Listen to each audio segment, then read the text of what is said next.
그래서 SAQ라는 말을 뭐 잘 쓰는 사람도 있고 잘 쓰지 않는 사람도 있어요. 그래서 이건 뭐 케바케인 것 같거든요. 그래서 약자는 스피드, 어질리티, 퀵니스 이렇게 해서 빠른 움직임, 스피드한 움직임들을 만들어낼 때 사용하는 거고요. 마찬가지로 제가 계속해서 비슷한 이야기 하지만 이건 선수들에 국한되진 않거든요. 나의 고객이 테니스를 친다, 골프를 친다, 탁구를 친다, 수영을 한다, 모두 해당돼요. 그러니까 스포츠를 한다면 저도 무조건 해당된다고 보고요. 그 다음에 스포츠를 하지 않더라도 뭐 전 개인적으로 보디빌더 빼고는 몸을 만드는 이유는 존재하는 겁니다. 그걸 위해서 이 베이스는 좀 필요하다고 생각합니다. 그래서 말씀드렸듯이 목차는 속도, 민첩성, 스피드 뭐 이렇게 민첩성, 신속성인데 이 퀵니스는 뭐 여러 가지로 이렇게 뭐라고 그럴까요? 여러 가지 한국의 단어를 쓰긴 하는데 이 말을 하기가 되게 한국어로 바꾸기가 되게 좀 애매한 부분도 있는 것 같아요. 자, 그러면 우리가 지금 이 세 개 속도, 민첩성, 신속성 이것들을 한국말로 어떻게 정의할까? 속도는 뭐고, 그럼 민첩성은 뭐고, 퀵니스는 뭐고? 아주 간결하게 이게 비슷하잖아요. 얘네들이 카테고리가 되게 뭐라고 그럴까요? 빨간색, 분홍색 계열 뭐 약간 이런 느낌으로 얘가 되어 있거든요. 혹시 어떻게 그냥 생각나는 대로 좀 제일 빠르게 제일 빠른 움직임, 제일 빠르게 움직이는 민첩성, 어질리티, 감속이 잘 되고 방향 전환이 빨리 되고 그러면 퀵니스, 순간적인 애매하죠. 왜냐하면 이게 제가 뭐 요 트레이닝이나 퍼포먼스에 관련돼서 수업할 때 생각보다 얘를 잘 못 나눠요. 못 나눈다는 건 운동 상황에서 얘랑 얘의 특징을 명확하게 구분할 수 없다는 거지. 구분할 수 없으면 내가 운동을 시킬 때도 구분하지 못한다는 거거든요. 이게 스피드인지 어질리티인지 퀵니스인지. 그래서 제가 뭐 사전적 정의, 그 사전적 정의에서 시작해서 행위적 정의로 가야 얘가 해결된다. 이렇게 저는 개인적으로 그렇게 생각해요. 그러니까 스피드는 기본적으로 이렇게 되어 있어요. 거리를 시간으로 나누는. 그래서 그냥 제자리에서 빨리 움직이는 건 스피드가 아니에요. 거리를 이루는 거예요. 주로 직선 또는 곡선 이런 식으로 거리에, 그러니까 내가 100m를 몇 초에 뛰었는지, 50m를 몇 초에 뛰었는지 그런 식으로 스피드를 구성하죠. 그 다음에 이제 민첩성은 아까 찬호쌤이 얘기했듯이 이 가속과 감속이 반복적으로, 그러니까 예를 들어서 반복되는 거예요. 그러니까 예를 들면 가장 쉬운 게 그 삑삑이라고 있잖아요. 20m 셔틀러. 그럼 내가 출발할 때 가속을 하고 이쪽 끝 지점에 오면 다시 감속을 했다 다시 가속을 하거든요. 그러니까 가속과 감속의 방향 전환이 존재하면 보통은 이제 그거를 어질리티라고 해요. 요건 제가 보이는 것처럼 제가 왜냐면 어질리티 치면 그 강아지 그게 겁나 많이 나와서 제가 스포츠 어질리티라고 쳤거든요. 그럼 딱 이렇게 정의해요. 그래서 아까 말했듯이 신체 방향을 빠르게 바꾸고, 그러니까 이 두 가지가 있어야 돼요. 가속과 감속하는 거. 그래서 뭐 이렇게 되어 있고요. 그 다음에 이제 그 안에서 보면 균형, 힘, 협응력, 기술 수준의 영향을 받아서 어질리티가 만들어진다. 이렇게 되어 있어요. 그러면 퀵니스는 뭘까? 이 퀵니스는 대체적으로는 시각, 청각, 그런 오감에 의해서 받아들인 인지에 의해서 내가 다시 어떤 행동들을 만들어내는 거예요. 그래서 전신 반응이, 그러니까 이렇게 생각해요. 어질리티에 전신 반응이 들어가요. 반응 속도가 들어가요. 그 눈으로 반응을 하든 소리로 반응을 하든 뭐 어떤 뭐 신체 접촉에 의해 반응을 하든 그러니까 그 반응 속도가 이 안에 들어가기 시작하는 거예요. 그래서 이 퀵리스가 가장 스포츠에 가까워요. 왜냐하면 예를 들어서 스피드는 그냥 50m를 직선으로 빡빡빡 뛰어서 시간 딱 재면 되잖아요. 그죠? 외적인 어떤 변화가 없어요. 그 다음에 예를 들어서 어질리티도 20m 셔틀런 3번 하나, 둘, 셋 끝나는 거예요. 근데 퀵리스는 이렇게 되는 거죠. 예를 들어서 어질리티를 하는 과정에서 빨간불이 들어오면 엎드렸다 일어나야 돼요. 예를 들자면 아니면 한 바퀴 돌아야 돼요. 아니면 점프해야 돼요. 뭐 이런 것들이 섞이기 시작하면 약간 퀵리스로 가게 되죠. 큰 정의로 보면 완전하게 이게 딱 맞아떨어지진 않지만 대략적으로 이미지는 그렇게 그려줘야 돼요. 만약에 그렇게 되면 예를 들어서 골프에는 퀵리스가 필요할까요? 없어요. 왜냐하면 그 행위를 하면 되는 거니까. 그래서 이게 좀 더 많이 필요한 항목들이 있고 필요하지 않은 항목이 있는데 그건 이제 스포츠의 어떤 특성에 따라서 만들어진다 보시면 될 것 같고요. 그 다음에 뭐 요거는 제가 오늘 아침에 찾은 자료인데 한번 살펴보세요. 모터 스킬을 늘리기 위한 항목들이 이런 것들이 있다고 합니다.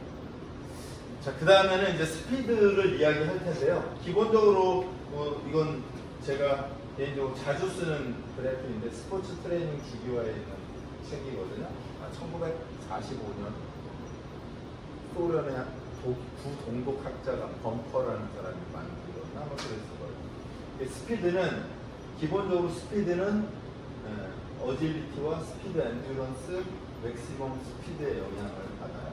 여기에 지금 항목들이 존재하잖아요.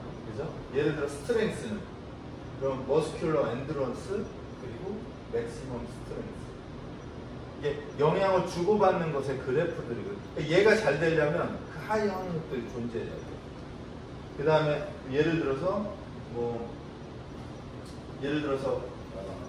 플렉시빌리티다. 그러면 모빌리티, 그렇죠? 모빌리티, 어질리티, 풀 레인지 오브 플렉시빌리티. 이렇게 영향이 이것들에 관련이 있다는 거예요. 그래서 이것들이 만들어지는 데 있어서 그 하위 항목들에 대한 기초 개념을 좀 갖고 있어야 돼요. 그래야 예를 들면 얘가 안 되면 무엇을 얘가 안 되면 그 밑에 무엇을 만들어서 얘를 만들 것인지에 대한 개념이 좀 서 있어야 되거든요. 그래서 그걸 이해하는 데 있어서 제가 볼 때는 가장 심플하고 좋은 그래프라고 보여져요. 그래서 예를 들면 뭐 파워도 마찬가지죠. 맥시멈 스트렝스에 맥시멈 스피드. 그러니까 최대 근력과 최대 스피드에 의해서 파워가 만들어지는 거니까 누군가가 파워가 약하다? 그러면 최대 근력이 약한지 최대 스피드가 약한지를 선택해야 내가 어떤 훈련을 시킬 건지가 결정이 나는 거거든요. 그래서 이런 부분들이 조금 고민이 필요해요. 근데 이제 뭐 저도 체대를 나왔지만 뭐 예를 들어 우리도 비슷해요. 누군가가 턱걸이를 못해요. 제일 심플한 건 턱걸이를 계속 시키는 거예요. 이걸 훈련이라고 볼 수 있을까? 이건 초등학생도 시킬 수 있는 훈련이죠. 그럼 그 턱걸이를 잘하기 위한 부분들, 사용되는 근육들을 사전에 강화시켜서 통합시킨다. 이런 개념이 존재해야 돼요. 예를 들어서 저희가 스쿼트를 했는데 이 사람이 스쿼트에 보상작용이 생긴다. 그러면 어떤 관절에 어떤 움직임 때문에 보상작용이 생기나? 그럼 그 관절을 빨리 내려가서 미리 사전에 세팅해놓고 다시 스쿼트로 들어와야 동작이 만들어지는 거랑 같은 개념이에요. 그래서 바로 파워를 만들거나 바로 스피드 트레이닝을 지속적으로 시키는 건 전 개인적으로 전문가라고 볼 수 없어요. 그래서 제가 이 얘기할 때 그런 얘기 많이 하거든요. 100m 선수들이 하루에 100m를 몇 번 뛸까? 몇 번 뛸 것 같아요? 몇 번 뛸 것 같아요? 그냥 찍어봐요. 대충. 몇 번? 30번? 30번? 또? 8번? 또? 0.5번? 50몇 번을 뛴다는 거예요? 풀 파워로는 제가 볼 때는 5번도 안 될 거예요. 풀 스피드로. 그러면 걔네들은 뭘 하겠어요? 그걸 하기 위한 뭐 유연성, 근력, 뭐 기술 훈련 이것들이 훨씬 더 많고 이거를 통합하는 스프린트는 몇 번 되지 않을 거라는 얘기예요. 우리 일도 그렇게 되어 있어요. 안 그러면 세상에 그거보다 쉬운 일이 어디 있어요? 스피드 없으면 스피드 훈련만 시키고, 파워 없으면 파워 훈련만 시키고. 그래서 이 개념이 필요합니다. 그 다음에 이제 속도에서는, 스피드에서는 두 가지가 중요하거든요. 이게 제 자료가 좀 깨져가지고 만들다 보니까 이렇게 됐는데요. 스피드가 만들어지는 거는 의미가 나온 거. 스트라이드, 그 다음에 스텝. 크게 보면 두 개로 만들어지거든요. 그러니까 내가 달리기를 빠르게, 그러니까 스피드를 강화시킨다. 그러면 제일 중요한 두 가지는 스텝, 그러니까 스텝하고, 그러니까 스텝 수랑 빈도수예요. 100m를 뛴다. 그러면 혹시 몇 번의 그 100m 선수들이 100m에 도달되는지 아세요? 잘 모르죠. 대략 제가 알기에 3, 40번 사이에 35번인가로, 정확치는 않아요. 한번 찾아봐요. 35번인가로 돼 있어요. 그러면 한 보폭이 몇 m실까요? 대충 해서.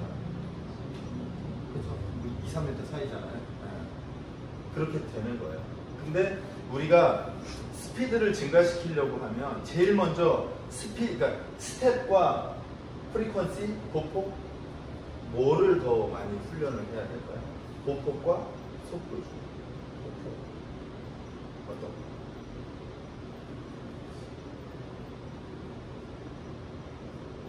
속도, 빈도가 빈도와 스텝 중에. 스텝인 것 같습니다. 스텝. 아이, 빈도. 정우쌤.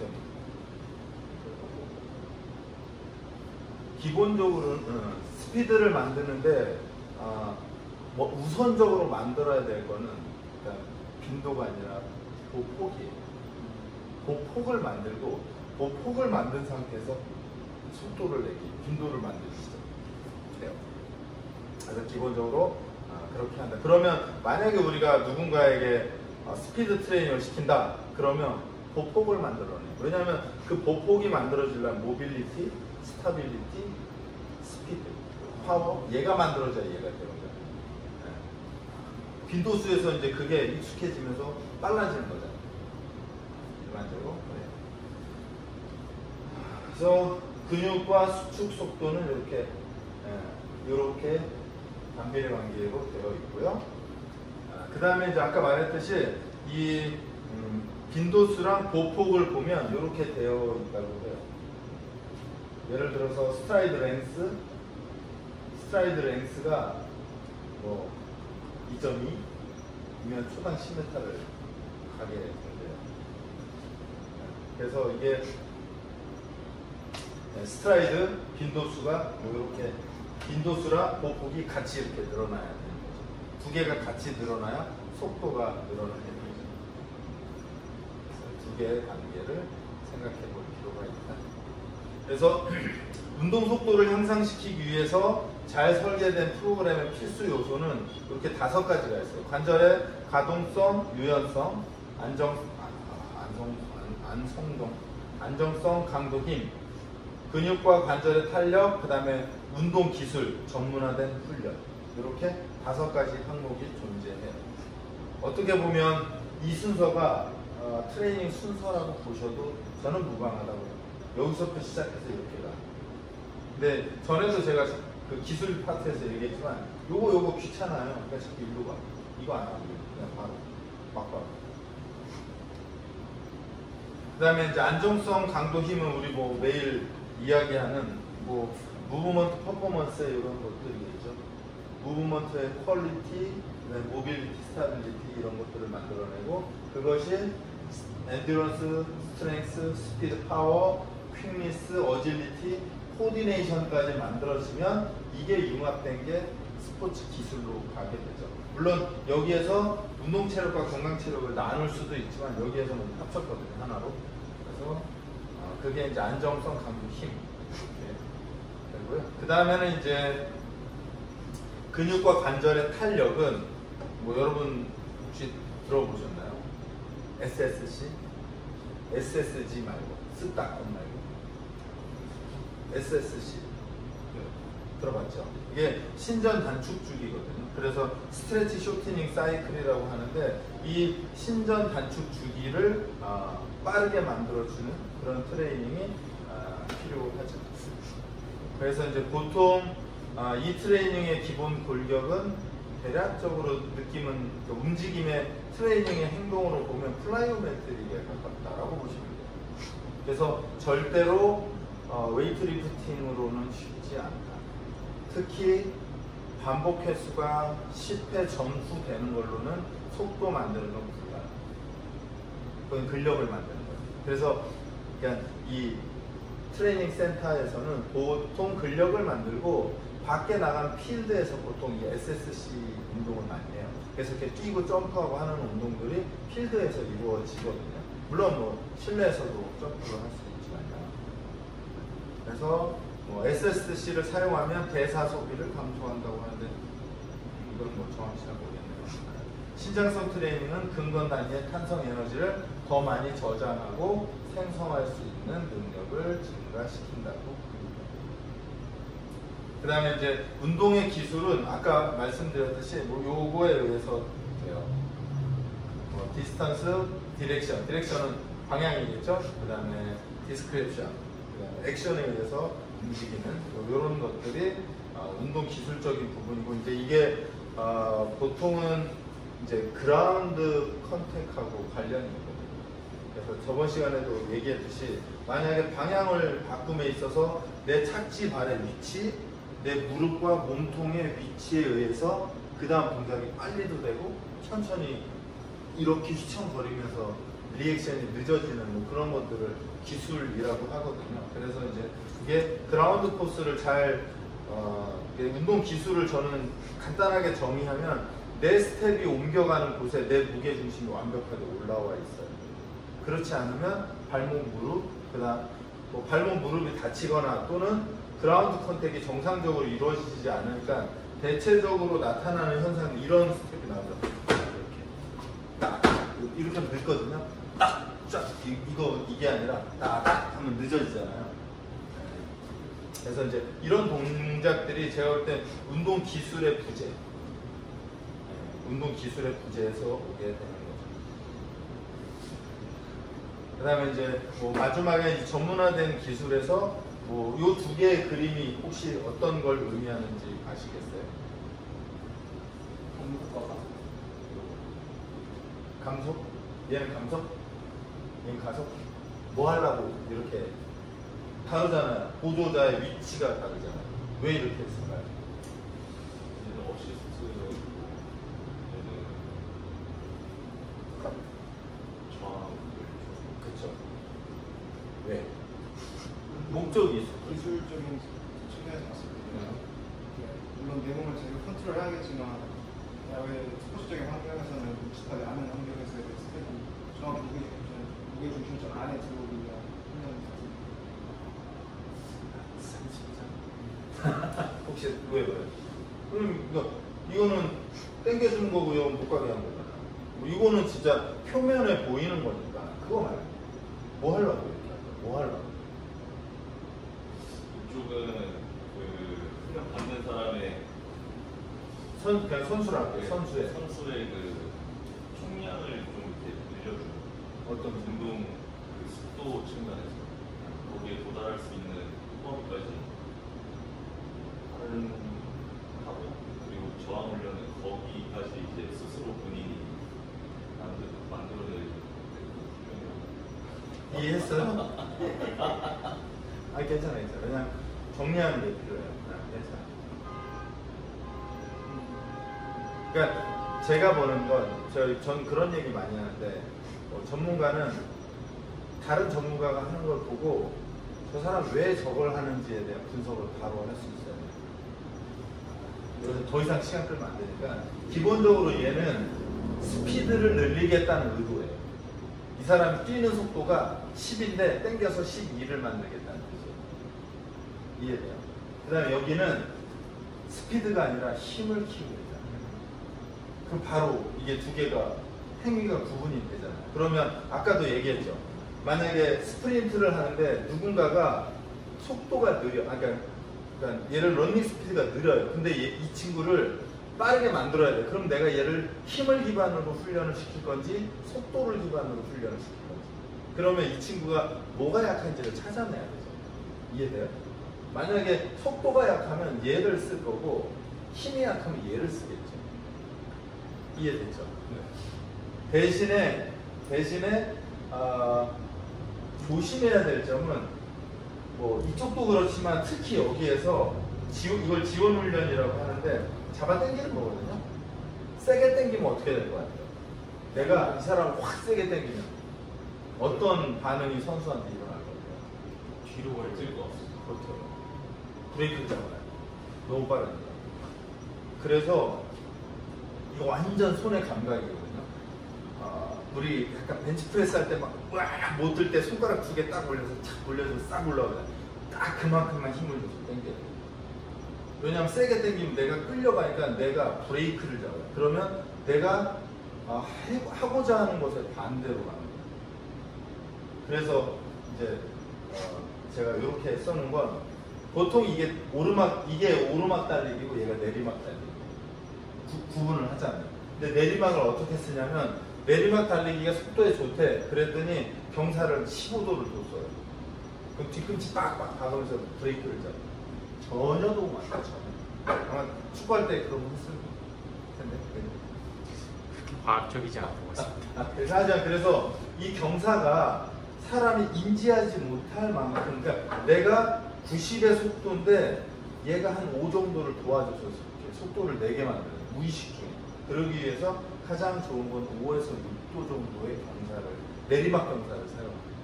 그러면 내 몸이 밑으로 쭉, 그러니까 약간 스키 타는 거랑 똑같아요. 쭉쭉쭉쭉 밑으로 가겠죠. 그러면서 속도가 빨라진다. 이해됐어요? 네. 그래서 그러니까 내가 하고자 하는 것과 목적에 의해서 행위는 완전 달라진다. 그 다음에 이제 스프린팅에서 최대 속도에 대한 최적의 보폭은 운동선수 다리 길이의 뭐 2.3에서 2.5배 길이 이 정도가 가장 좋대요. 근데 이제 이게 야구도 그렇지만 이거는 그냥 보편 타당한 정도잖아요. 근데 그 사람의 고관절의 유연성, 발목의 유연성 이런 거에 따라서 달라져요. 그래서 그거는 약간 케바케가 필요한데 기본은 이렇게 되어 있어요. 그 다음에 이제 만약에 내가 감당할 수 없는 보폭 이상으로 가면 햄스트링 염자가 생겨요. 이유는 내가 너무 멀리 뻗어버리면 이걸 이런 식으로 끌어당기거든요. 이렇게 하면 햄스트링이죠. 이게 쿼드와 햄스트링이 절묘하게 힘을 줄 수 있는 위치까지 내 몸을 탁 올려놔야 되는데 이렇게 되면 풀을 하거든요. 이걸 풀이라고 하고 이렇게 해서 찢어져요. 그래서 이게 보폭에 대한 기본 개념. 그래서 햄스트링 염자가 자주 벌어지는 선수들을 보면 물론 모빌리티, 스타빌리티 확인해야 되지만 이제 어떤 기술적인 걸로 보면 이 사람의 보폭 또는 뒤꿈치, 그러니까 과보폭이 되면 기본적으로 뒤꿈치 컨택을 해요. 이렇게 머니까 뒤꿈치 컨택, 발바닥 닫고 깊이 당기죠. 일반적으로. 질문 있습니다. 네. 그 보통 다리 길이 2.3배에서 2.5배잖아요. 네. 그런데 이런 보폭을 결정짓는 요소들이 모빌리티나 스테빌리티 같은 요소들이 필요하잖아요. 그렇죠. 근데 이런 보편적인 길이에서 그런 요소들이 떨어진다면 이 사람은 햄스트링 염자를 입을 수 있는 맞아요. 줄여야죠. 맞아요. 그래서 이제 제가 볼 때는 이게 왜 중요하냐면 이건 보편적인 거잖아요. 그러면 기준을 놓고 여기에서 이 사람의 모빌리티, 스타빌리티로 조절해 버리는 거죠. 근데 얘가 없으면 기준치를 모르니까 그렇게 씁니다. 얘를 기준으로 이 선수의 몸 상태에 의해서 위아래를 조절해 주는 거죠. 됐나요? 그 다음에 이제 선형 속도의 기술은 크게 보면 여기서 컨택 타임과 플라이 타임, 이제 우리가 SSC라는 얘기가 계속 나오면 제가 두 가지에 계속 하죠. 그라운드 컨택 타임, 에어 타임. 그래서 이제 이 그러니까 아주 간단하게는 SSC에서 요구하는 건 짧은 그라운드 컨택 타임, 롱 플라이 타임 이 두 개가 기본입니다. 그래서 이제 특히 이 플라이오메트리 계열로 오면 이 두 가지에 대한 개념으로 계속 접근을 하게 되거든요. 그래서 최선의 운동 수행력은 자세, 팔 동작, 단 동작. 내 몸의 자세, 그다음에 팔 동작, 다리 동작에 의해서 만들어진다. 그래서 이제 이 속도에서는 이제 저희 다시 처음으로 아마 돌아가면 뭐 나오겠지만 엑셀러레이션 구간, 그 다음에 앱솔루트 스피드, 이게 그 가속 구간에서 몸이 이렇게 되죠, 그죠? 최대 속도에서는 이렇게 돼요. 감속할 때 이렇게 되죠. 이렇게 들어가. 이 몸통의 위치에 따라서 내가 행위하는 게 완전 달라지게 되죠. 그래서 지금 여기서도 이렇게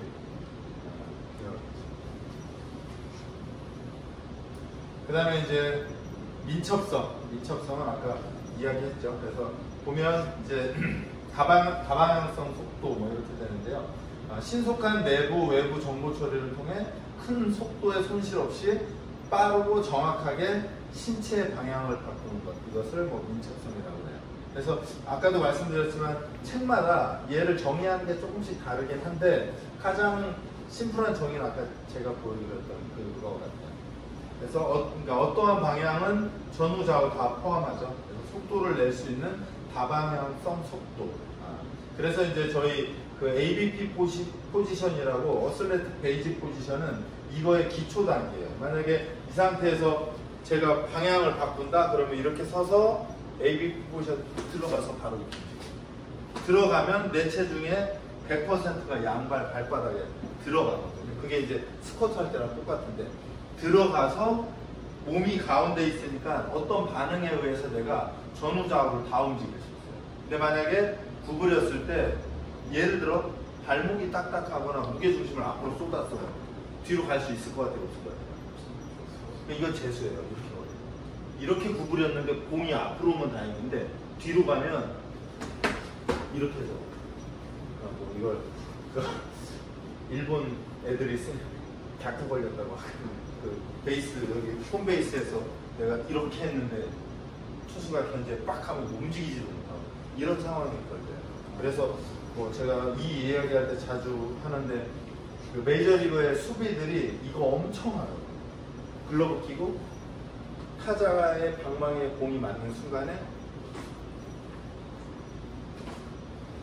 왜냐면 맞는 컨택 타이밍에 내 발의 압력을 100% 집어넣어서 컨택하고 그거에 의해서 내가 방향을 바꾼데 이게 아까 말했듯이 전후 좌우 방향이 앞쪽 어느 쪽으로 쏠리면 다른 동작에서 반응을 할 수가 없고 그리고 이게 대표적인 게 테니스의 서브 리시브 거기에서도 그래서 얼마 전에 조코비치가 우승했잖아요. 월드컵 보면 완벽해. 서브 넣는 타이밍 거의 완벽. 이 타이밍 딱 깨져버리면 반응이 죽어요. 왜냐면 거기서 그 타이밍이 딱 깨지면 0.23초가 날아가고 그러면 그 서브를 받아낼 수가 없어요. 받아낼 수가 없어요. 그런 것들이 민첩성에서 시작되죠. 그래서 민첩성 훈련의 핵심 요소는 신체 제어 및 신체 지각. 이게 지금 제가 말한 그런 것들. 내 몸의 위치가 어디에 있는지 뭐 이런 것들. 그 다음에 인식과 반응, 출발과 첫걸음, 그 다음에 가속, 발놀림, 방향전환, 정지 이런 것들. 그래서 뭐 이건 저번 시간에도 얘기했지만 어질리티는 방향을 전환하는 거랑 그 다음에 이제 외부의 시각에 의해서 내 몸을 바꾸는 외부의 자극에 의해서 바꾸는 것들도 배우겠죠. 이거는 나중에 저희 어질리티랑은 다시 할 거예요. 그래서 만약에 민첩성과 다방향성 속도 운동을 할 때 초급 선수는 적절한 운동 기술이 필요하죠. 그러면 아까 얘기한 ABP 포지션에서 최초의 준비 동작이 되겠다. 근데 생각해봐요. 내가 발목이 안 좋아? 이렇게 구부렸는데 이렇게 밀려? 또는 코어가 열려갖고 이렇게 돼? 또는 이렇게 돼? 그러면 이건 제가 선수들한테 하는 만약에 제가 오리지널 자세는 이렇게 해요. 근데 만약에 코어 컨트롤이 안 돼서 이렇게 했어요. 그럼 첫 번째 움직임에 뭐부터 할 것 같아요? 얘를 먼저 세우는 게 첫 번째 때. 그럼 여기서 0몇 초 까먹겠죠. 그러지 않을까요? 왜냐면 이렇게 돼 있으면 힘이 여기에 쫙 모여서 한 번에 탁 움직이는데 이렇게 돼 있으면 다시 발에다 힘을 주는 시간이 필요한 거예요. 주고 이렇게 움직여야 되니까 여기서 0몇 초를 까먹게 되는 거예요. 그래서 저희가 이 전부터 계속 얘기한 스쿼트는 그냥 스쿼트가 아니거든. 근데 우리나라 선수들 그 자세 잘 나오는 사람이 별로 없어요.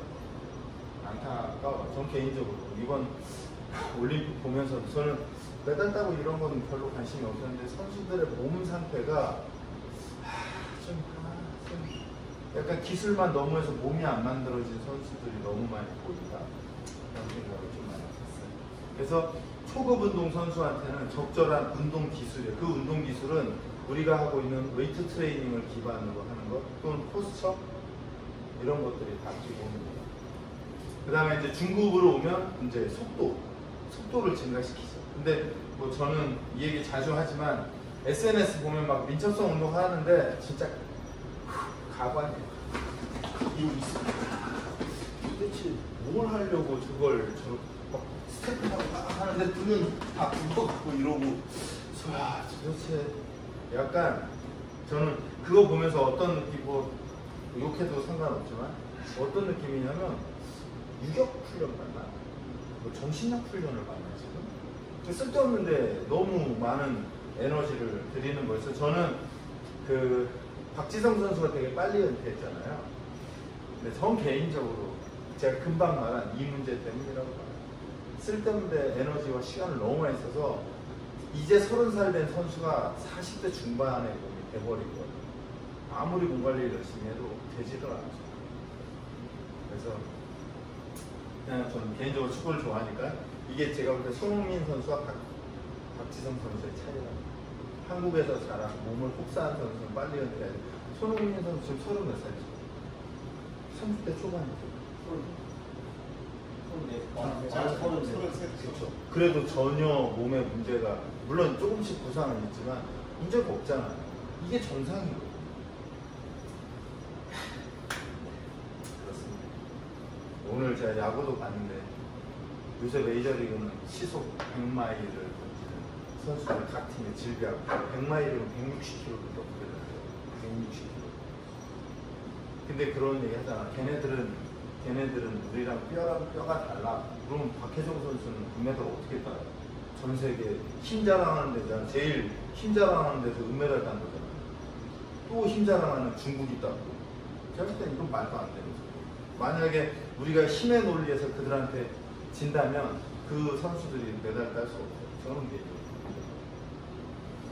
그리고 이제 운동의 속도, 그 다음에 반응 운동 속도가 고급 선수예요. 근데 아까도 제가 말씀드렸듯이 초급은 기술이고 중급은 운동 속도고 고급은 반응 운동 속도인데 초급 선수한테 자꾸 반응 운동 속도를 시키는 거예요. 신체적인 그 제어도 안 되는 상태에서 자꾸 반응 운동 속도만 높이니까 눈하고 몸은 움직이는데 몸이 기술이 안 되어 있고 속도가 안 되어 있으니까 그 다음 스텝을 가기가 되게 어려운 거죠. 그래서 이게 저는 개인적으로 이게 맞춤형 운동이라고 생각하거든요. 초급이면 초급에 맞게 운동시키는 거. 그러면 초급인지 중급인지 고급인지를 카테고리로 분리해야죠. 선수를 딱 단순으로 분리해야 되잖아요. 그 작업이 필요한 거죠.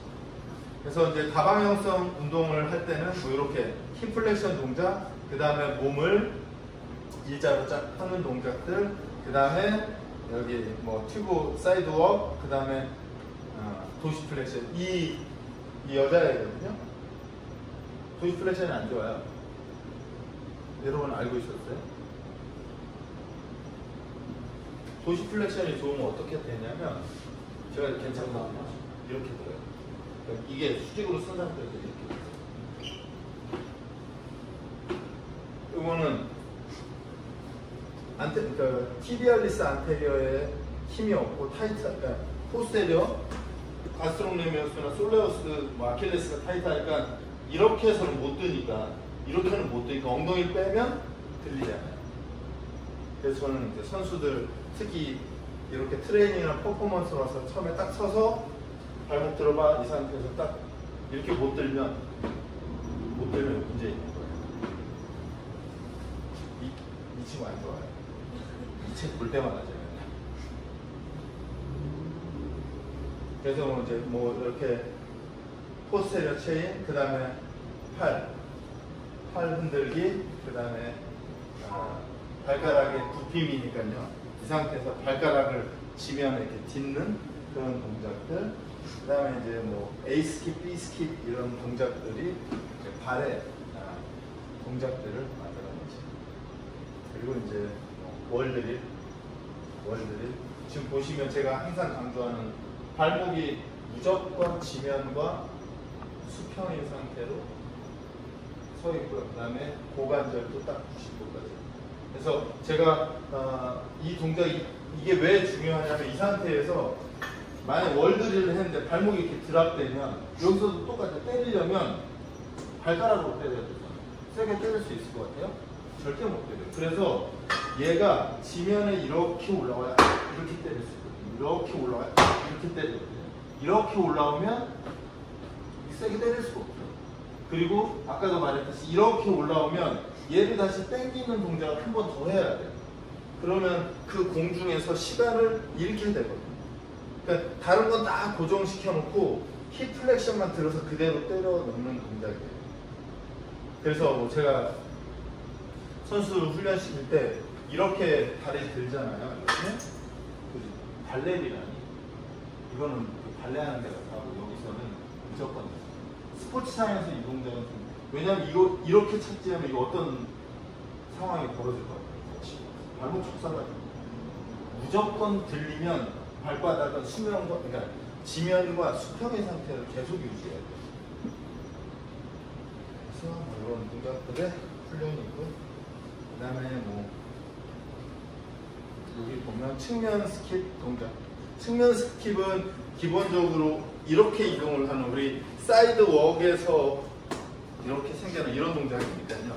보통은 방향을 전환하거나 또는 투수가 스트라이드를 나가는 그런 동작 또는 야수가 공을 잡고 측면으로 공을 던지러 가는 아니면 축구 선수가 방향을 전환 이렇게 들어가서 이렇게 들어가면 방향을 전환하는 다 그런 동작이에요. 그 다음에 이제 뭐 많이 해보시죠. 사다리, 레더. 전에도 제가 레더, 그러니까 이 SAQ로 왔다 그러면 기본적으로 무조건 풀스피드예요. 근데 풀스피드가 아닐 때는 저도 풀스피드를 쓰지 않을 때 딱 하나의 조건이에요. 이 친구에게 기술적인 완성도를 높이겠다. 그러니까 기술 훈련할 때 풀스피드 어렵잖아. 예를 들어서 달리기를 발목을 드는데 얘가 자꾸 이렇게 들어요. 그럼 얘를 풀스피드로 할 수가 없으니까 발목을 고정하기 위해서 속도를 천천히 할 수는 있다. 근데 만약에 이게 기술이 아니고 트레이닝으로 전환되면 여기서 풀스피드로 바꿔줘야 돼요. 얘를 그냥 이거는 뭐라고 할까요? 개념 없는 운동이에요. 개념 없는 운동. 그래서 SAQ에서는 스피드가 거의 절대적이에요. 스피드를 잃게 되면 멈춰야 되고 그 다음에 아까 말했듯이 스피드를 풀로 쓰지 않는다? 그럼 내가 그때는 이 사람에게 기술적인 어떤 완성도를 높이기 위한 작업을 하고 있는 거예요. 조작을 하고 있는 거예요. 그렇게 생각하시면 될 것 같아요. 그래서 뭐 민첩성, 다방향성, 속도에서 만약에 종목이 있다. 그러면 그 종목에 맞게 커스터마이즈 하는 거죠. 얘가 앞으로 많이 달리는지 대각으로 달리는지 측면인지 아니면 뒷걸음질에 의해서 생겨나는지 이런 것들을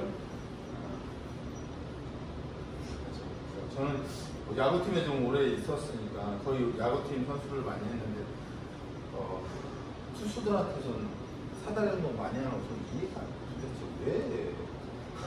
왜 이유 없이 그 운동을 왜 그렇게 하고 있는지 저는 좀 이해가 안 돼요. 왜냐면 그 선수에게 그 상황이 별로 나타나지 않고 주로 나타나는 상황의 훈련을 해주는 게 필요하죠. 그 다음에 신속성은 연속 운동의 일부로서 운동선수가 비교적 빠른 시간 내에 운동 기술을 수행할 수 있는 능력을 말하고 이제 반응 시간은 선수가 필요한 행동을 인지한 후 적절한 행동을 착수하기까지 소요되는 시간이에요. 혹시 올림픽에서 수영 봤어요? 저는 올림픽 거의 안 봤거든요. 근데 이거 완전 병인 것 같아요.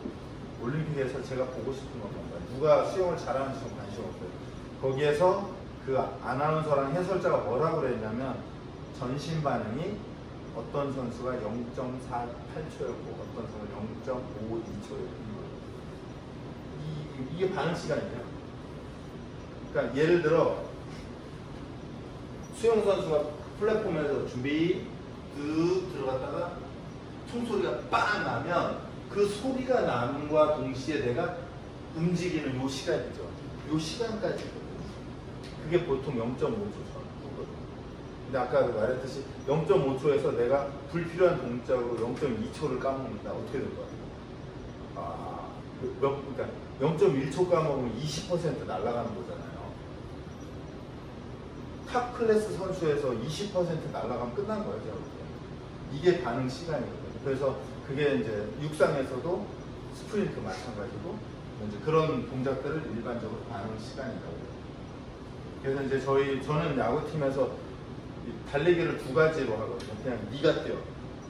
그러면 이 친구가 스스로 뛰는 첫 번째 동작에서 타이밍을 탁 끊고 그리고 이제 결승선에 올 때까지 재요. 그러면 얘는 스피드만 보고잖아요. 그죠? 그죠? 그 다음에는 예를 들어서 그렇게 하나 재놓고 제가 손을 내리는 동시에 눈으로 보고 뛰면 반응 시간이 들어가거든요. 무슨 이해되죠? 그러면 그 반응 자기가 뛴 거에서 그 반응 제가 손을 내린 거를 그러니까 빼버리면 반응 시간만 딱 존재하죠. 무슨 이해되죠? 왜냐면 이게 제기 안 그러면 저희 뭐 반응 시간 재는 거 있긴 하지만 쟤랑은 또 다를 거예요. 왜냐면 점프 뛰는 게 만약에 반응 시간을 이렇게 뛰는 게 의미가 없잖아요. 달리기 선수 유산소 이렇게 뛰는 건데 이거랑은 좀 다르잖아요. 근육의 사용이. 뭐 그런 식으로 테스트를 하면 제가 볼 때는 그 두 개를 분리할 수 있죠. 그러면 이제 그 두 개를 분리하면 마찬가지로 그 훈련이 얘가 반응 시간이 약한 건지 속도가 약한 건지 구분되죠. 반응 시간이 약하면 어떻게 해요? 이 친구는 혼자서 스타트 못 끊게 해요. 무조건 누구에 의해서 스타트가 돼요. 내가 보고, 그래서 보고 판단해서 움직이는 거예요. 근데 스피드가 부족하면 뭐 굳이 누가 할 필요 없잖아. 내가 그냥 뛰면 되죠. 이거 구분 이해됐어요? 네. 됐죠? 그래서 요런 동작이 필요합니다. 제가 무슨 얘기 하려고 했는데 까먹었어요. 이 얘기 끊었어야 되는데 까먹었어요.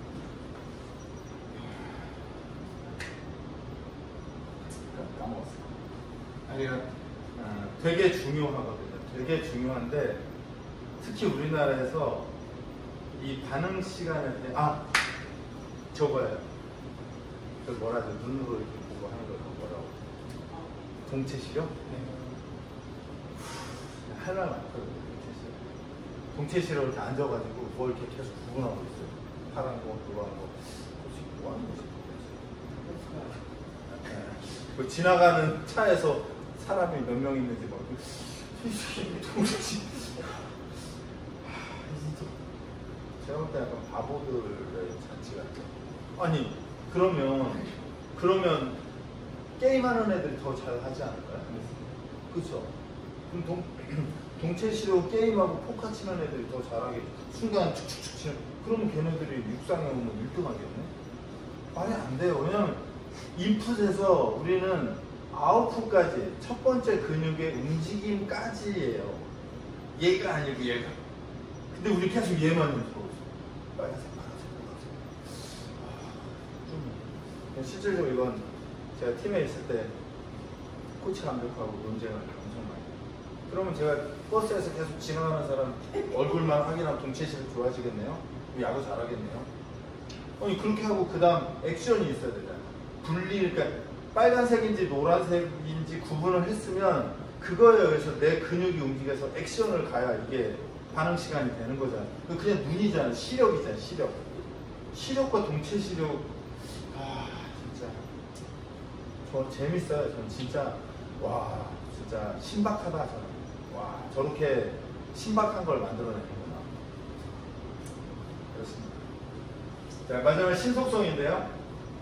퀴니스는 특정 가동성과 유연성을 만들어요. 그래서 특정 자세나 운동에 대해 필요한 부분을 보완하고요. 그래서 역동적인 그러니까 몸풀기는 다이나믹 웜업, 복합적인 활동에 대한 신경계의 준비, 그 다음에 기술 연습, 필요한 기술 수행을 위한 적절한 운동 양상을 확립하고, 그 다음에 이제 운동의 속도 훈련을 한다. 최대 출력을 위해 근신경, 생리, 생체 역학 체계로 훈련한다. 그 다음에 이제 경기의 특정적 에너지 체계로 훈련한다. 그래서 게임 시나리오에 의해 만들어진 이제 에너지의 생성, 회복 뭐 이런 것들을 만들어내는 거죠. 그래서 예를 들면 뭐 선발 투수는 15개를 기본으로 하거든요. 그게 일반적으로 한 이닝에 투수가 던지는 게 15개예요, 맥스.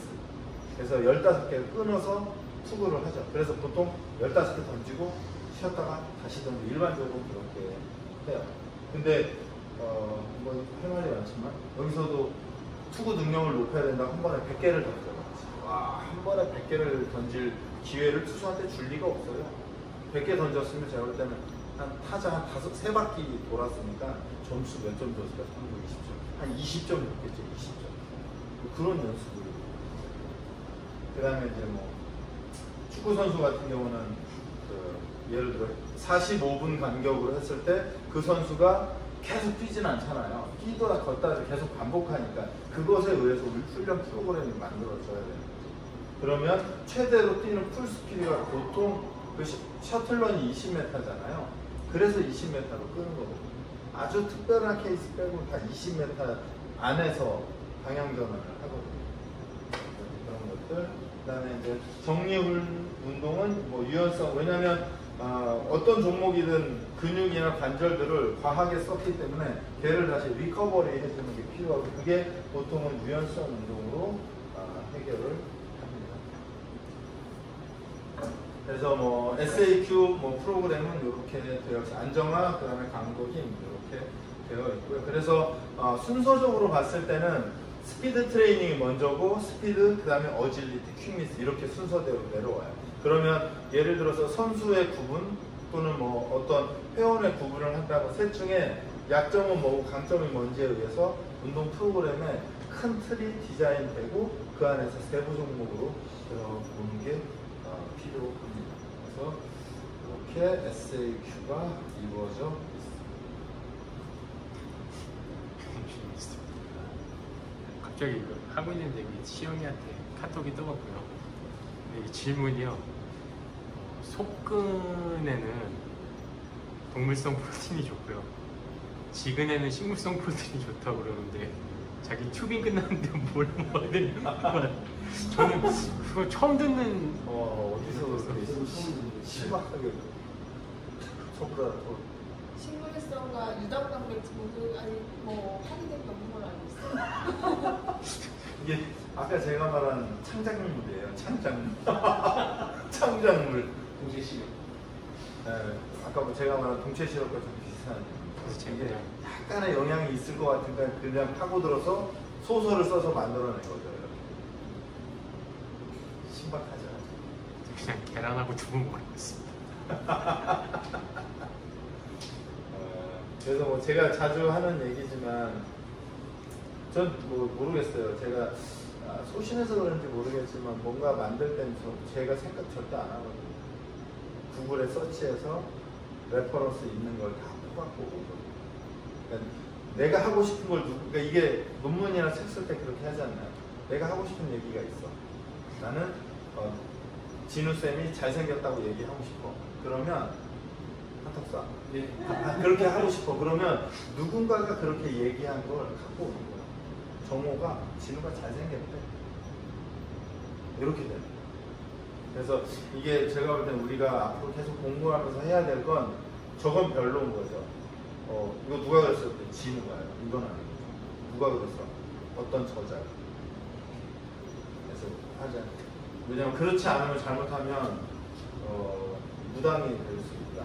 특히 이쪽은. 왜냐면 이게 감각적 부분이 되게 많아서 내가 하는 이 행위를 원론에서 필터링을 해서 이게 원론적으로 맞는지를 한 번씩 검증하지 않으면 완전 산으로 가거든요. 그래서 그럼 아까 동체 시력 되는 거예요.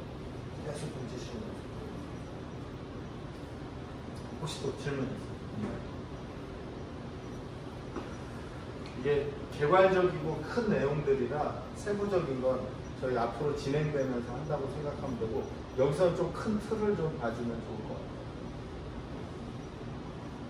신속성으로 볼 때는 가능 시간이 제일 좀 구체적으로 보는 게 있어요. 그렇다고 봐야죠. 대신에 이제 아까도 말했듯이 신속성이 되려면 스피드랑 어질리티 능력이, 그러니까 얘랑 포함돼서 얘가 이루어지는 거니까. 그러면 이 전 단계인 두 개가 꽤 괜찮다라는 어떤 설득력 있는 어떤 점수들 결과가 나와야 얘를 하겠죠. 인지적인 측면에서는 가능 시간이 움직임이 있어서는 최대 근력을 한 번에 뽑아낼 수 있는 속도로 버는 점에서 신속성도 있고. 그죠. 네, 맞아요. 그래서 뭐 여기서는 아까 뭐 말했듯이 객관성, 뭐 다른 것도 마찬가지지만 주관성과 객관성이 굉장히 혼재되어 있어요. 감각적인 게 되게 많아요. 내 눈은 그렇게 보여, 뭐 약간 이런 딱 정의하기 어려운. 근데 저희 재활은 정의할 수 있잖아요. 각도 몇 도, 근력했더니 뭐 2점 몇 킬로 이렇게 딱 정의되는데 여기서는 되게 어렵거든요. 되게 또 짧은 시간에 결과가 막 나오니까 그거를 그렇다고 멈추라고 할 수가 없잖아요. 개인적인 질문인데 이거 보니까 축구 관련해서 논문을 찾아보다가 저 초반응 시간처럼 불빛이 올라가면서 터치하고 찍고 오고 이런 걸 많이 봤었었는데, 근데 저는 생각이 들었던 게 축구 선수들은 이제 수그러서 손을 찍는 동작보다는 발을 쓰는 동작이 훨씬 많잖아요. 그래서 제가 봤을 때는 근데 축구 선수는 발을 쓰는 게 맞다고 생각하는데 모든 논문은 다 손을 찍고 있더라고요. 아니 근데 저는 제가 봤던 논문들은 다 그랬던 것 같아요. 그래서 왜 그럴까? 아마 저는 물론 찾아보진 않았는데 제 느낌엔 A라는 저자가 처음에 그렇게 했어요. 그랬더니 레퍼런스를 봤더니 손을 찍었어. 그랬더니 그걸 갖다 쓰는 거죠. 왜냐하면 아까 말한 반대로 이게 레퍼런스의 문제인 거예요. 누군가가 선행한 사람이 잘못한 거 저는 좋진 않다고 봐요. 발로 한 거, 손으로 한 거 했을 때 저는 발로 한 게 훨씬 더 신뢰성이 높다고 보는데, 손으로 하는 게 완전 틀렸냐? 틀리진 않잖아요. 근데 스포츠 종목에는 조금 안 맞을 수는 있잖아요. 근데 이제 그걸 그냥 갖다 그냥 쓰는 거죠. 그럴 수 있어요. 제가 해본 경험에 의하면 그들도 잘 모르고 시킨 것 같은데, 일단은 그냥 말 그대로 반응 훈련, 순수한 반응 훈련을 한다고 했을 때는 그렇게 손을 쓰는 터치해서 오는 걸 많이 했던 것 같고요. 뭔가 이제 공을 갖고 기술적인 게 접목이 되면 발로 했던 것 같아요. 내가 이쪽으로 가서 공을 차주고 빨리 와서 차주고 뭐 이렇게. 그러니까 만약에 그걸 구분했다면 더 좋은데, 그 이제 내용이 만약에 그렇게 썼다면 그 사람이 굉장히 분류 체계를 잘 했을 수 있죠. 또 질문. 그래서 개인적으로 저는 제가 뭐 야구에 되게 오래 있었고 뭐 타 종목 선수들도 하긴 하는데, 개인적으로 저는 제가 그 종목을 잘 모른다 그러면 기술 동작에 가까이 안 가요. 무슨 말인지 이해 잘 안 돼요. 왜냐하면 이 SAQ나 스포츠 퍼포먼스가 기술에 되게 가깝거든요.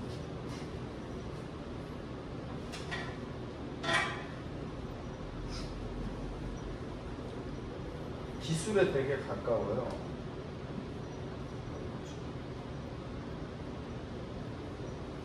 예를 들어서 이게 운동재활, 퍼포먼스 트레이닝 기술이잖아요. 그러면 이게 어떻게 되어 있냐면,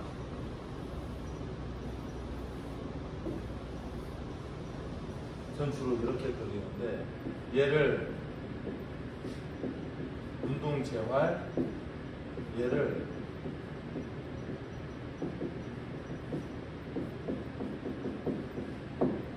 이렇게 돼 있어요. 만약에 이 공간이면 이 공간에서도 이쪽은 기술과 조금 거리가 있어요. 어떤 동작이든 이쪽은 기술과 엄청 가까워요. 그러면 내가 이게 어떤 종목이든 이 종목을 정확하게 이해하지 않으면 이 위로 올라가는 것 좀 조심해야 된다. 왜냐하면 정말 이상한 것이 있어요. 이상한. 어떤 의미인지 대충 이해돼요.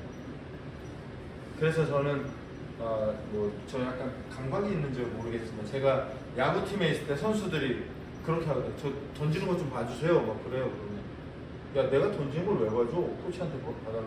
아 그래도 봐주세요. 몰라. 그거 저 정확히 제가 5년 이상 했어요. 5년 동안 제가 보지도 않았어요. 나 몰라. 코치한테 물어. 근데 이제 어느 순간 제가 종목을 좀 이해하면서 이 종목에 천천히 이렇게 다가가서 여기까지 올라가요. 그래서 저럴 때 조금 조심해야 돼요. 제가 골프 선수도 트레이닝을 시키긴 하는데 물론 저는 이제 주로 재활하고 딱 여기까지만 했거든요. 근데 제가 생각하는 골프가 저도 지금 골프를 치니까 하면서 제가 예를 들어서 초보에 쳤던 골프랑 지금은 완전 개념이 다르고 이 손이 움직이는 거, 발이 움직이는 게 예를 들면 하면 안 되는 짓을 예전에 제가 제 몸을 갖고 했던 것 같아요. 실험. 예를 들면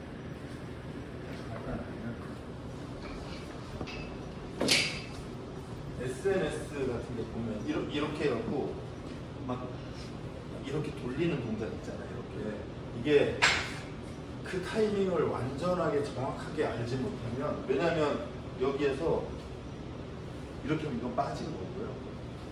이렇게 하면 막힌 거고요. 그래서 이걸 잘못하면 예를 들어서 그 선수에게 그냥 골프를 슬라이스나 훅을 나는 연습을 계속 시키고 계속 그러면 이렇게 하고 일로 운동하러 가면 이 선수 어떻게 되겠어요? 치는 저쪽이 막 이상해지고 그래서 퍼포먼스 코치들이 정말 왜냐하면 조심해야 돼요. 저는 그렇거든요. 이들이 우리 거를 침해하는 것도 전 싫어요. 근데 우리가 일로 올라가는 것도 좀 조심해야 된다고 봐요. 왜냐면 여기서 침해하는 건 안 되고 우리가 침해하는 건 괜찮다. 근데 최근에 제가 볼 땐 우리 쪽에서 퍼포먼스 코치들이 자꾸 일로 가는데 저는 반대예요. 그러면 이들보다 더 기술을 잘한다? 저는 그건 말도 안 된다고 봐요. 그래서 굉장히 조심해야 돼. 약간 공유의 공간이거든요. 공유의 공간. 그래서 조금 조심할 필요가 있는 것 같아요. 왜냐하면 아까 말씀드렸듯이 저는 야구는 제가 전혀 건드리지 않고 제가 완전히는 아니어도 그래도 내가 이제 야구를 이해할 수 있어. 보면 야구 코치랑 대화를 내가 나누어서 서로 이해할 수 있을 만큼 됐어 라고 하고 야구 기술을 봤는데 그냥 골프는 제가 재미로 쳤으니까 재미로 치면서 내 몸을 막 하는데 그러니까 처음 치기 시작했을 때 제가 제 몸을 갖고 하던 운동과 지금은 완전 다르거든요. 그러면 만약에 제가 초창기에 만약에 골프 선수를 트레이닝 시켰다? 완전 삽질을 했겠죠. 근데 이제 아까 말했듯이 저는 일은 딱 요 베이스라인에서 올라가지는 않았습니다. 그래서 조금 조심할 필요가 있다. 그 얘기를 해주고 싶었어요. 이 선 지키는 거 어렵거든요. 왜냐면 보이거든요. 계속 보이거든요. 혹시 또 질문? 서당에서 3년이면 통화 넓잖아요. 그죠? 또 질문 있나요? 네. 스피드, 어질리티, 테크니스가 이렇게 나눠지는데 김라경 선수는 스피드 트레이닝을 하지 않습니까? 네. 지금 거기에 단계이기 때문에 거기에 오는 거예요. 네. 왜냐면 이게 지금 안 됐어요. 그리고 이게 별로 필요하지 않아요. 이렇게 간다고 했을 때. 투수잖아요. 네. 어질리티 만약에 야수면 아마도 그리고 야수라 해도 사실 내야수면 어질리티가 필요할 수 있는데 외야수는 직선으로 뭐 3, 40m 그냥 뛰면 되잖아요. 네. 얘가 제가 볼 때 제일 중요한 요소예요. 저 안에서 비율을 나눠. 그죠. 왜냐면 얘가 되면 그러니까 이게 뭐 제가 자주 얘가 초, 중, 고라면 초등학교 교육이 잘 되면 중학교에 올라가 교육을 잘 받을 가능성이 되게 높아요. 근데 초등학교 교육이 별로다? 올라갔을 때 잘할 가능성은 낮죠. 이래서 가능하면 커트라인 이상 물려줘야 돼. 그래서 이제 못 갔어요 결국에. 저도 가고 싶은데. 혹시 질문?